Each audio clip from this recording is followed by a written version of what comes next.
பசுமை நிறைந்த அழகான காட்டில் குண்டு என்ற ஒரு குட்டி யானை வாழ்ந்து வந்தது. அது மிகவும் அன்பானது. ஆனால் மற்ற விலங்குகள் அதனை விளையாட்டில் சேர்க்கவில்லை. ஒரு நாள் குண்டு தனியாக ஆற்றங்கரையில் சோகமாக நின்று கொண்டிருந்தது. அப்போது ஒரு சின்ன முயல் அங்கே வந்து ஏன் சோகமாக இருக்கிறாய் என்று கேட்டது. நான் உன் நண்பன் ஆகிறேன் என்று ஒரு சொல் குண்டுவின் மனதை மகிழ்ச்சியால் நிரப்பியது. அந்த நாளிலிருந்து இருவரும் சேர்ந்து விளையாடத் தொடங்கினர். குண்டு தன் தும்பிக்கையால் தண்ணீர் தூவி அதனை சிரிக்க வைத்தது. ஒரு நாள் முயல் தனியாக விளையாடிக் கொண்டே காட்டின் ஆழம் சென்றது. அது கவனிக்காமல் ஒரு ஆழமான பள்ளத்தில் விழுந்துவிட்டது.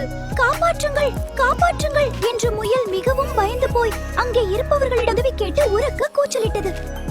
அந்த குரலை கேட்ட குண்டு உடனே தன் நண்பனை காப்பாற்ற ஓடி வந்தது. குண்டு தன் நீண்ட தும்பிக்கையை நீட்டி பிடி, நான் இருக்கிறேன். முயல் தும்பிக்கையை பிடித்து பாதுகாப்பாக மேலே வந்தது. உன் பெரிய உடம்புதான் இன்று எனக்கு உயிர்காப்பானது என்று முயல் நன்றி கூறியது. அதை பார்த்த மற்ற விலங்குகளும் குண்டுவின் நல்ல மனதை புரிந்து கொண்டன. அந்த நாளிலிருந்து குண்டுவுக்கு நிறைய நண்பர்கள் கிடைத்தனர். அனைவரும் மகிழ்ச்சியாக வாழ்ந்தனர். இந்த கதை உங்களுக்கு பிடிச்சிருந்தால் ஒரு லைக் பண்ணுங்க. உங்கள் நண்பன் யார் என்று காமெண்ட்ல சொல்லுங்க. இன்னும் இப்படிப்பட்ட அழகான கதைகளுக்காக எங்கள் சேனலை சப்ஸ்கிரைப் பண்ணி பெல் ஐகானை அழுத்துங்க.